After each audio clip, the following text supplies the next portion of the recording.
ये रिश्ता क्या कहलाता है। यहाँ अबीरा अब जो है अपनी बेटी का केस लड़ेगी और मुझे लगता है मेहर की मौत के जिम्मेदार जो मायरा को माना जा रहा है, अब अबीरा पर इसका उत्तरदायित्व है कि वो अपनी बेटी को बचाए। और कहीं ना कहीं इस चक्कर में माँ बेटी के रिश्ते जो है ना वो सुलझ जाएंगे, ऐसा मुझे लगता है, या फिर कहा जाए ऐसा आई एम सीरियसली होपिंग हो।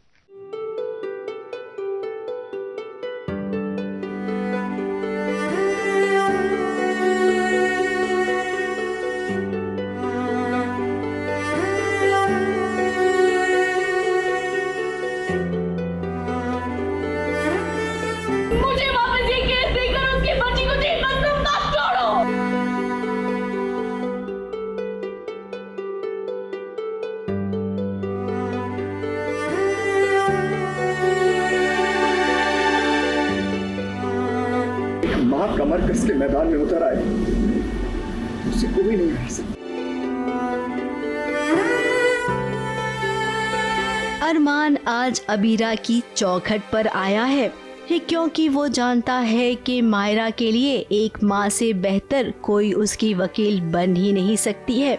अब सोचिए, जब एक माँ अपने बेटी की वकालत करेगी तो दुनिया में कोई भी अदालत उस बेटी को सजा नहीं दे पाएगी क्योंकि उसका केस एक माँ लड़ती है। माँ अपने बच्चे को जन्म देती है, इसीलिए उसे पता होता है कि उसके बच्चे ने कौन सा काम सही किया है और कौन सा काम गलत। गलत काम पर वो अपने बच्चे को 2 थप्पड़ भी लगाती है और सही काम पर शाबाशी भी देती है।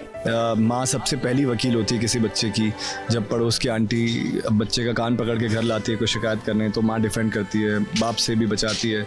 तो मुद्दा ये है सीन का, जहाँ पे अरमान उसको रियलाइज़ कराता है कि एक तो तुम वकील हो, ऊपर से तुम माँ हो, तो वकील फिर भी केस हार सकता है, लेकिन माँ वकील हो तो उससे तो ये तो जब उसके लिए फ़ायदा हो गया ना। और ऑल्सो अरमान को अब काफ़ी ज़्यादा भरोसा है अबीरा पे कि अबीरा कर सकती है। इसीलिए अरमान चाहता है कि मायरा का केस अबीरा लड़े।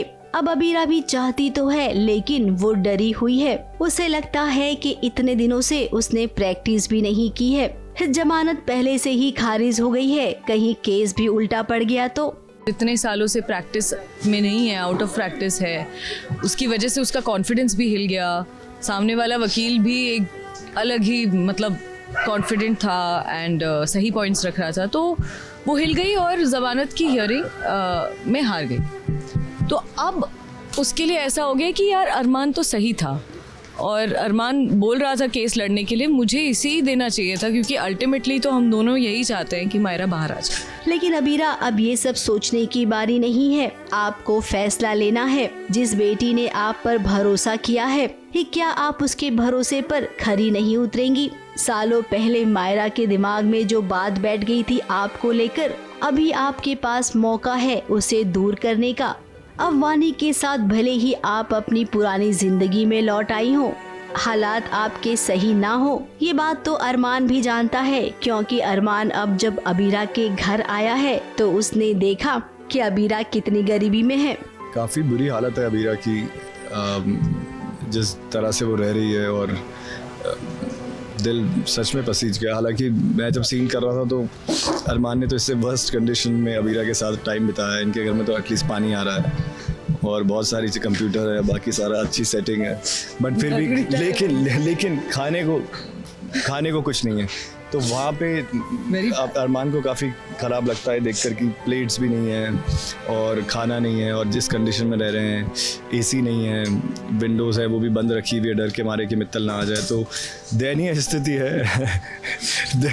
हाँ यही तो है। अब देखिए अमीरी गरीबी का क्या है। सीरियल की कहानी में आप कभी भी अमीर बन जाते हैं, कभी भी गरीब, और ये सही भी तो है। राइटर्स के लिए बहुत बड़ा चैलेंज हो जाता है कि हर दिन कहानी में वो नया लिखे क्या।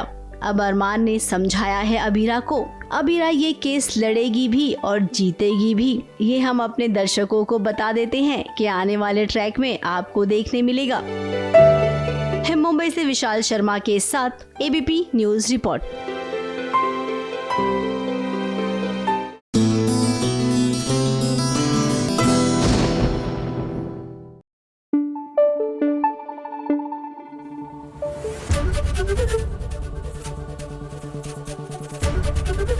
एबीपी न्यूज आपको रखे आगे।